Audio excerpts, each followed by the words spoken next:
Euphoria naman na nakapasok nga doon sa playoffs last time. Yung kauna-unahang puntos sa serie na to, kailangan nila para patunayan na yung lakas nila mula Season 1 nandito pa rin. Kailangan nilang ma-regain yung momentum and strength. So yung sinabi ni Athena na kailangan ipagpatuloy yung momentum, it also applies for the side of Euphoria Esports. At ngayon, nandito na tayo sa Land of Dawn. Yung mga junglers natin, kumukuha muna ng kanya-kanyang jungle buff dito sa early stage of the game. But speaking of early stage of the game, Quirky, kanino mo nakikitang pumapabor yung early natin? Feeling ko kasi yung Popes nandito talaga sa side ng Blacklist. Kailangan lang nilang ma-maximize yung early game ng isang Valentina as well as ng isang Novaria. Pero kung usapang makahuli kasi, baka Euphoria. So, kung early lang, Blacklist ako. Pero Euphoria, mas mas may kailangan silang gawin para mapagana yung composition nila. Going into our emblem builds, mukhang namemeta talaga ang Quantum Charge natin. Matik tatlo yan. sa side ng Euphoria Esports. Tapos sa side naman ng Blacklist Academy, tatlong naka-Impure Rage. Meron silang kani-kanilang meta. Meron silang kani-kanilang baon para paganahin talaga towards this game. And ang ginagawa ng Euphoria, which is maganda to, giving pressure talaga kay Asi. Kasi again, Asi is one of the key players ng Blacklist Academy. And sa totoo lang, yung X-Board, ayaw mo talagang magkaroon niya ng resources. Exactly. And usually, no, yung X-Board, ang first item recently ay yung Dreadnought Armor. Tapos dumidiretso siya sa either Ice Queen Wand or Immortality, especially against sa Terizla. So, sinabi ko din kanina no, na 50-50 yung matchup ng isang X-Board sa Terizla. So, in this case, ang ginagawa na lang ng side ng Euphoria, 50-50 pala. Gawin natin 75-25. Oo, para nilalagay nila doon si Zone. Para yun yung additional 25 pagbigay pressure kay Asi. And si Asi, ilang beses na siya nawala ng Firaga Armor. Pero ang maganda sa ginagawa niya, parang na-hold niya naman yung lane niya. Hindi siya namamatay dito. Ang kaso nga lang kasi dahil doon sa ginagawa na early pag-rotate ng Euphoria, sila yung may pwesto dito sa Turtle. Eto nagpa-prepare na ang parehas natin pupunan sa Turtle. Nandito na si Brix. Medyo napalalim yata siya pero penalty zone! Grabe yung penalty zone na yun para makasecure sila ng first blood. Brix dito with the ultimate, makakasecure din naman ng isang kill. As with the flicker, heads ay babagsak na lang din naman. That's gonna be a 2 for 1. At mukhang si Ryujin, delikado pa yung buhay niya dito. Blacklist Academy, mukhang they are on the momentum. Sa inyo ang Turtle, pues sa amin ang 3 kills ang chika ng Blacklist Lunatics Academy. Specifically in that matchup, naging maganda yung positioning ng Euphoria Esports. Kasi again, kung babalikan natin yung naging rotation ng side nila, talagang ginap talaga nila si Zone. Pero nakakuha pa ng purple buff si JD against... Grabe naman. Yung ginagawa dito ni JD, mukhang pinapatunayan lang ng Blacklist Academy na nagugutom talaga sila when it comes to the victory na kailangan nila. Oo. And talaga, no, pinapatunayan talaga nila no, na hindi pa huli ang lahat for them. Kasi nakikita naman natin no, na may talagang meron pa silang gustong ipakita sa ating liga. And for now, no, right now, kahit lamang yung Euphoria Esports ng mga 40 gold, hindi pa naman yan masyadong nagmamatter considering na yung gold laner ng side ng Blacklist Academy, medyo late game and item reliant talaga because this is an Irithel. Tsaka kailangan kasi nila nung kailangan dito ng Euphoria ng mga tipong setups para lang din ma-secure nila yung lead. Nakita natin yun dun sa first turtle takedowns, di ba? Tumalon ng penalty zone, kaso nga lang nadali lang sila ng counterplay ng Blacklist. Meanwhile, for the two teams, as in, naghahanap lang sila ng potential target. Doon nga, sa may bandang itaas, mukhang binabahayan na ni Binogo dito. Yung mga damo. Ang kaso lang, isa yung octopus Yung yung, ano ba yan? Octopus ba yan? Pating. Octopus yan di ba? Yung isang Bane. Pusit! Ano sa English ang pusit? Squid. Squid! Okay, so mali ako. Okay, mali pa rin ako. Okay lang, magkamukha lang naman Oo, kaya nga. Magkamukha. And now that we are nearing the second turtle of the match, ang ganda ng pwesto dito coming from Lars. Mukhang tinatawa niya si Chizu! Naku, napa-flicker out doon. Nandyan yung rough waves. Kaso lang, nandun yung original na makakasecure ng isang kill. Pero si Bullet, nakakasecure naman siya dito ng enough energy shield. At mukhang yung turtle naman ang gusto nilang pag-agawan. Zone dito. Pero yung penalty zone pala ang kukonekta pa at sila makakasecure ng turtle. Nandito lang din naman si Asi pero hindi na magiging enough yun para sa Blacklist Academy na mag-counter-initiate. Ang ganda ng rotation coming from the side of Euphoria Esports. Kung kanina nilulugi sila, sabi nila that is enough habang kumugold plating pa dito sa ating bot side. Mapapatay doon si Zone. Tapos nag-last insanity block! Delikado ang buhay dito ni Heads, pero hindi pa rin naman sa doon mapupugutan ng ulo kasi masyado rin namang makunat ang isang Terizla. Yung sinasabi nating nakakuha ng energy plating sa bot, binawian lang din agad ni Shizu. Ang ganda ng ginawa ng side ng Euphoria Esports right now kasi nakuha nila yung turtle tapos nag-translate sila onto that bot lane. Because of that, meron na tayong 1.2k gold for their side. Tapos naka-Blade of Despair na dito si Shizu na medyo nakakatakot if you're on the side of Blacklist Academy. Oo, nandyan na yung yung presence ni Shizu na yung sinasabi natin at tinatawag natin siyang before na silent kid. Mukhang mas mapapaaga ulit yung pagre-recharge niya ng kanyang nakalimutan ko yung intrapersonal ba yan o interpersonal skills. Kasi mukhang recharge na siya, pwede na siyang makipag-associate sa kanyang mga kalaban. Ang ganda naman ng pagkaka-associate ni Shizu at talagang nakikita natin kung gaano kaingat pumwesto and mag-rotate dito si Shizu kahit bababa lang siya doon sa ating gold lane. Kasi nga naman, kapag medyo napalalim ka ng pwesto, mauhuli ka nitong si Larves. Tapos meron pang counter with that heavy crossbow coming from Bullet. And now, Euphoria Esports yung nakalalamang dito sa ating match-up mostly because mas maganda yung nagiging skirmish nila. Kasi nandun yung mga setups eh. Diba? Nakita natin yung huli ni Zone kanina pero ang nakikita natin ngayon si Asi mukhang hindi natatagal pa. Nandyan yung curse at mukhang magiging enough na yon para patanggalin ang kanyang buhay dito sa laban. Meanwhile, JD, tatry nila mag-counterplay. Kaso lang, nandito rin yung mga miyembro ng Euphoria. At ayun na nga yung hapdi na meron dito si Shizu. Si Zone tumalon lang dito naman. Tapos pinupoke lang dito coming from Bullet. Pangatlong pagong of our match up na.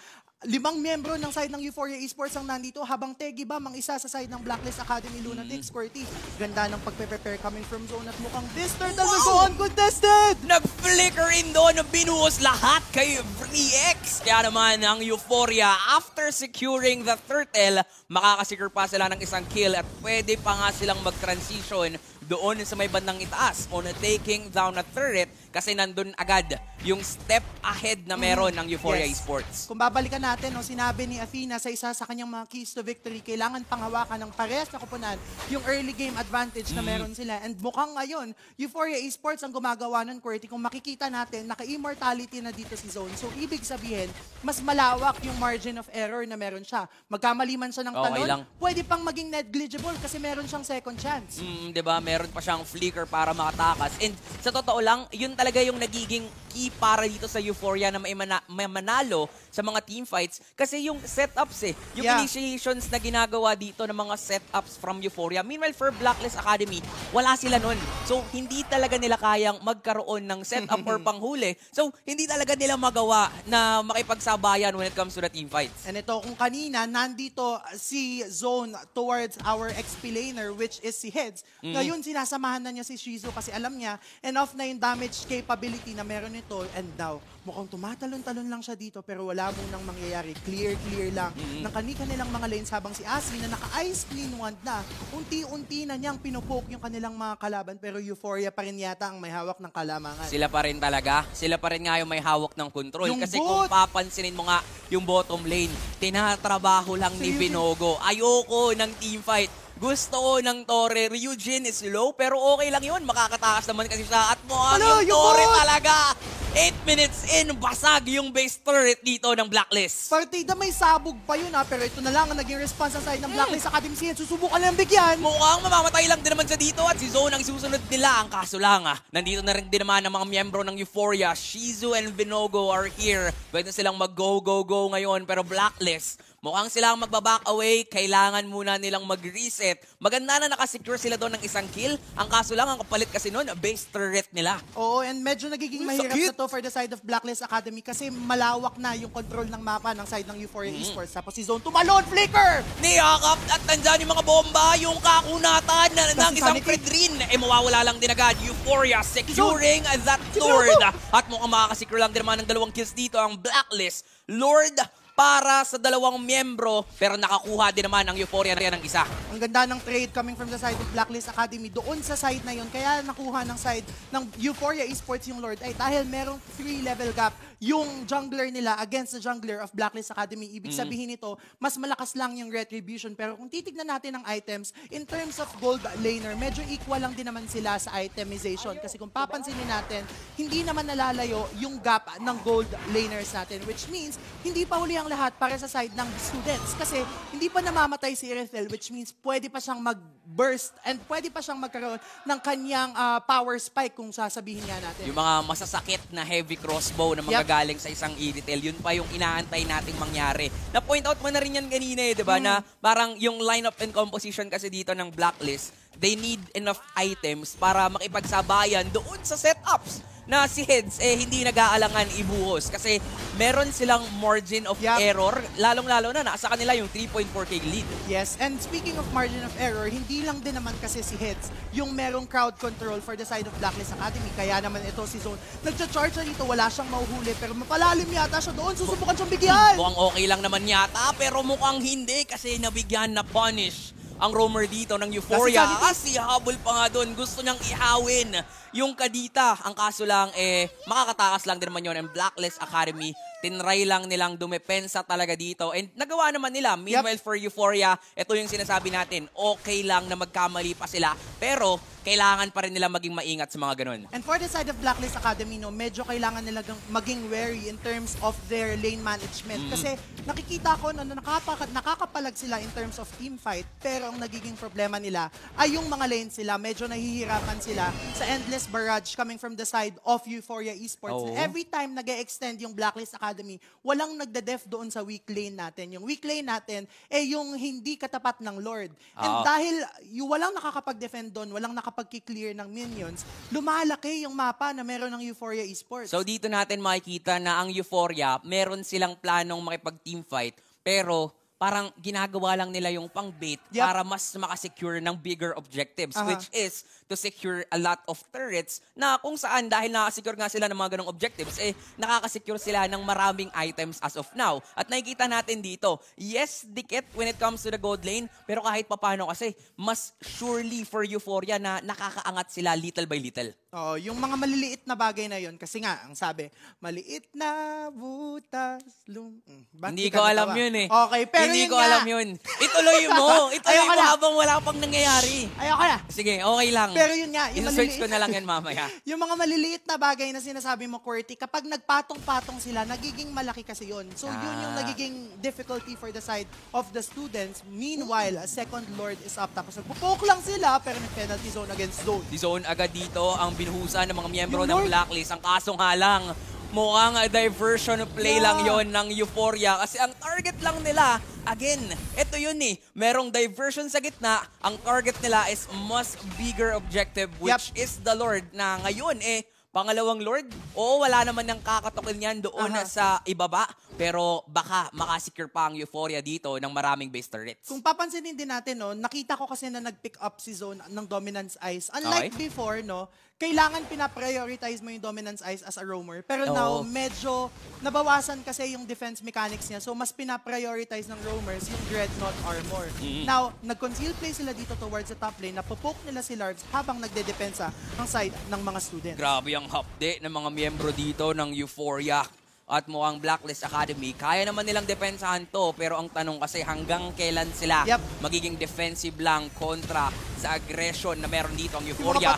Dalawa, tatlo, anim na pating pala yun na nanggaling dito sa dalawang kupunan. Madedepensahan lang naman ng Blacklist Academy at hindi na makakago ngayon ng Euphoria. Nice defense coming in from the Academy. Oo nga, tapos nag-ultimate pa dito si Shizu pero walang tatamaan habang Euphoria Esports, pinanghahawakan talaga nila yung lead na meron sila habang yung mga students ayaw talagang sumuko in terms of defending kasi iniintay talaga nila yung power spike coming from this Irithel. Siguro sa susunod na item and susunod na team fight na meron sila, makakaroon na sila habang yung Euphoria naman, wag na natin paabutin sa part na yun. Mukhang gusto nga talaga nilang tapusin. Si Shizu nga, walang pake kahit walang minions Oo nga I-snipe niya lang yung Torre. Ayan, naging successful ang Euphoria. Tinry naman ng Blacklist. Depensahan yun, pero ayun nga, hindi pa ganoon ka-enough yung items nila para matakot talaga dito ang Euphoria. Because as of now, Euphoria has 5.8 2.5k gold lead. So, mukhang yung isang item na yon na inaantay nga natin mula kay Bullet, yun na lang talaga yung kailangan para mag-lock item siya dito. Wind of Nature, habang dito naman si Shizu mukhang magbe-build na siya ng yung Magic Blade. So, ibig sabihin, kapag dumikit dito yung mga double mage setup nila, meron siyang added sustainability. And, ang maganda kasi ngayon sa Rose Gold Meteor, QWERTY, nagpo-proc yung Rose Gold Meteor, yung extra shield, even if hindi magic based yung umatake sa'yo. So meaning, nagiging maganda yung sustainability na meron ka, plus yung fact na merong inherent life steal ang isang Beatrix. So meaning, na-extend niya yung kanyang team fight mechanics. Pero dito makikita natin, na paback ng side ng Euphoria Esports, dito si Asi habang 20 seconds coming into the third Lord of Grabe the match. kasi yung poke potential din na meron ng Euphoria eh. Yep. Diba? Nakita natin doon hindi nag-aalangan si Shizu na gamitin yung mga bomba niya dito para lang mawala yung Firaga armor ni Asi. But take note yung KDA dito ni Asi is 215. Yep. So meaning to say, maganda pa rin naman yan. And sa totoo lang, lamang nga ang Blacklist Academy when it comes to the kills. Ang kaso lang kasi dinadaan talaga sila ng Euphoria doon sa mga mas kailangan na objectives dito sa laban. So, ngayon, Euphoria, sisimulan nila tong Lord, pero feeling ko kasi nag-aantay lang sila dito ng setup mula kay Zone. Si Eds, ang ganda ng pwesto, mukhang lilikod siya pero makikita siya ng mga minions. Kaya Uy, naman, tumalon alam na! ng Blacklist pero tinalunahan! Binuhos agad, patay si Briex. Wala nang pang-contest dito ang Bullet. Blacklist, pero mukhang itutuloy Kasi nila sa- kasi nandun naman si likod, si Bullet. May lasin sa Si rin, gagamit lang Shizu. naman dito at bagsak si Shizu. Pero yung Lord, secured pa rin naman para kay Binogo. So that is gonna be a 1-for-1 kill. Blacklist Academy, mahihirapan sila dito kasi wala ang kanilang jungler, pero si Binogo, pati na rin si Zone, Penalty tatalon zone. doon! At mukhang si Bullet ang magiging target nila, pero may Purify lang Si din naman, Moita. Asi still alive, may Immortality, hindi na rin naman magpa-puff, pero si Larbs ang naging target ng Euphoria. Kahit hindi aabot si Shizu dito sa ating third Lord of the Match, mukhang kaya na tong i-end ng Euphoria Esports given that this is a Bane. Tapos, meron pang isang Kadita. And kung babalikan natin yung naging patch, no, yung magic damage, nagsiscale na rin siya sa turret damage. So, pwede talagang ma-end. Habang ang Blacklist Academy, kailangan lang nilang ma-def ito at mag-hold on. Mukhang gano'n naman talaga yung Binogo. ginagawa nila, ang hapde ni JD ngayon, mapapaback ng onte si Binogo, pero grabe lang din kasi ang lifestyle ng isang Bane. Tingnan mo, parang walang nangyari sa kanya. Pero, Yung second skill. Oo, di ba? Buhay lang din agad. Pero ang maganda nun for Blacklist, napigilan nila kahit papano yung aggressiveness na meron ng Euphoria. Mapapaback away dito ang Euphoria, pero successfully taken down yung mga base turrets ng Blacklist. And unti-unti na talagang lumulobo ang lead nila dito. Oh, from 3.k gold lead, naging 7k gold lead na right now, QWERTY. Unti-unti nang sinasakal ng side ng Euphoria Esports, yung side ng mga students. So, kailangan talagang maging cautious ng side ng academy para lang maka-fight back. Kung babalikan natin, no, hindi pa namamatay si Bullet dito. And yung JD, yung Navaria, wala talagang pang-abot sa kanya unless ma-penalty zone plus flicker combo siya or Tyrant's Rage plus flicker combo from the side of Euphoria Esports. So, kailangan lang nilang makapag-free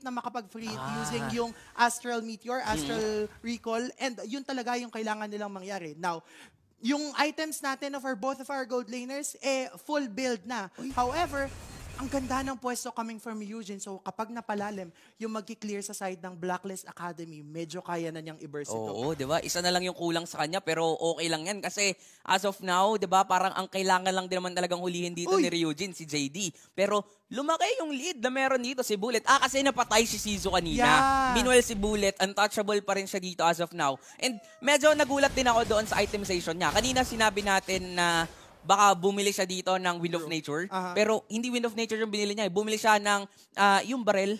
Yung Malefic Roar. Yun yung, mukhang damage yung gusto dito ni Bullet. Confident talaga siya na hindi siya mamamatay dito sa ating match-up right now. Pero si Shizu, nagpabomba lang din naman doon kasi 20 seconds na lang din naman ang natitira before Wait lang. our next Lord. Alam ko na din bakit yung barrel yung binili niya. Bakit? Bullet siya di ba? Tama. Di ba? Makes sense. Tama. Ako may entry din ako. Sige. Alam mo kung ano kailangan gawin ng Blacklist Ano? para makabawi dito? Ano? Kailangang ihawin nitong si Asi. Yung pusit, pati yung isda. Oo nga, nagugutom ako dun. Ang sarap nun.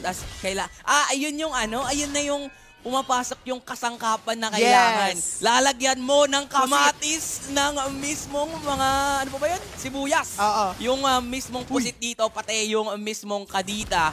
At napapaback away na nga doon.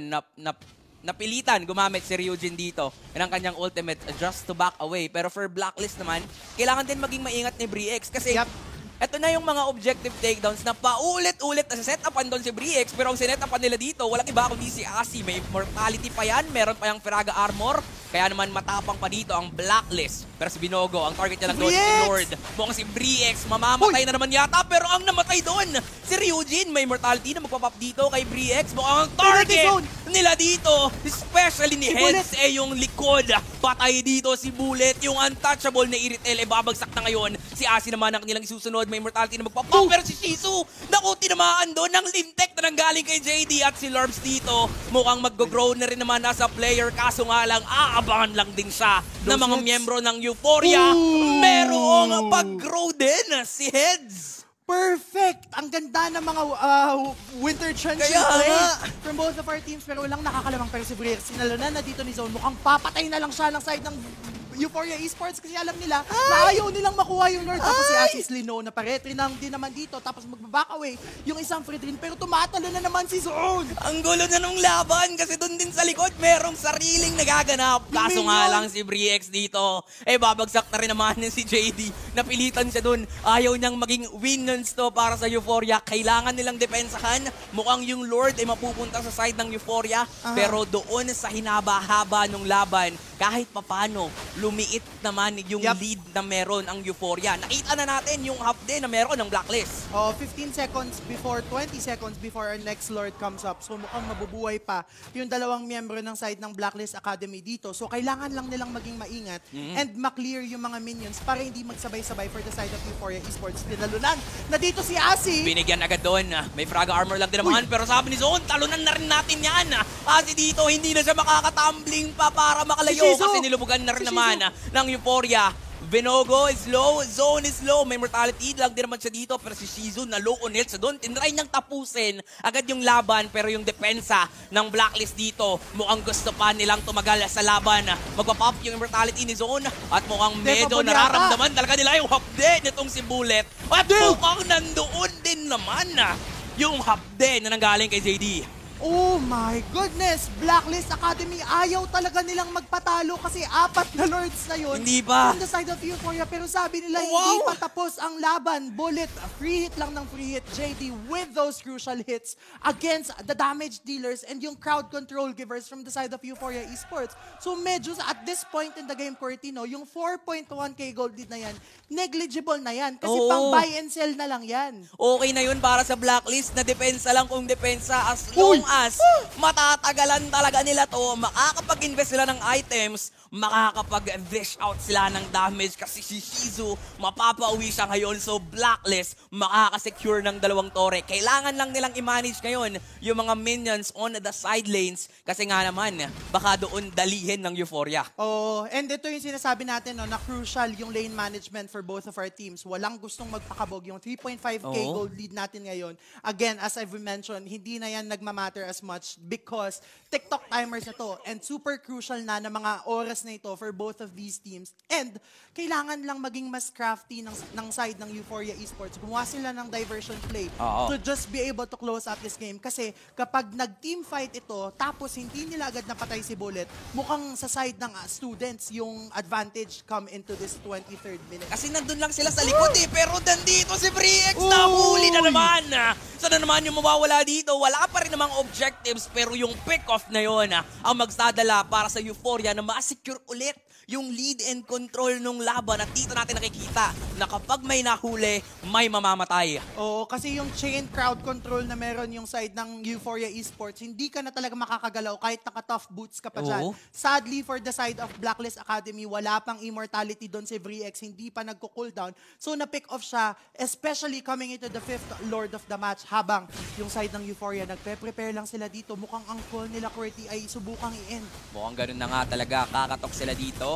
Push yung mga minions pero hindi pa rin nila ipipilit. Ang aga naman nung last insanity ni Asi dito. Mukhang tatakutin niya lang doon. Binogo, gusto mo bang maihaw? Mukhang ang sagot ni Binogo, ayoko kasi ang gusto ko dito yung Lord na mukhang wala ng contest pa na magagaling si Blacklist kasi wala si Briex. Naka-Athena Shield na rin dito si Binogo, so medyo mababawasan na yung damage output coming from JD unless maduraan muna ni Larves itong pusit na ito. So Okay. kailangan lang, ha? Hindi, Ano sabi mo? inis ko anong dura? Yung first dash. skill. Ay, Oo. first skill. Oo. Okay. So yun talaga yung mangyayari, especially coming into the 25th minute of the mark, na ngayon buhay na si Vriex. Mukhang magkakaroon na rin siya ng immortality in any second right now, habang yung side ng Euphoria Esports, freeze lang muna ng lane at susubukang pagsabay-sabayin yung kanilang mga minions for this 5th Lord. Medyo ang baboy pero mukhang parang labanan ng Duradin nga to. Kasi si Binogo, di ba, may dinuduradin siya Second yung skill. malaki. Ang malapit yung kay Binogo kasi, minumumog niya, di ba? Tataka niya binubuga. Ay, So, ayoko na dyan. ang baboy. Ayoko ang baboy na. pakinggan. Pero ganun ganun talaga yung nangyari dito. Yun yung hapde na nanggaling dito from Euphoria. Nilapag na nga doon yung ultimate ni JD. Kaya pa rin ba tong depensahan? Kasi ito na yung pang-limang Lord. Nandiyan yung ultimate na magaling sa penalty zone. Si Ganito Zone! sa likod. Si JD ang namataan at mukhang ito na nga yata ang katapusan. Si Shizu Euphoria Esports mukhang makakasecure agad ng And- game number 1 kontra sa Academia. Wow. What a play from the side of Euphoria Esports.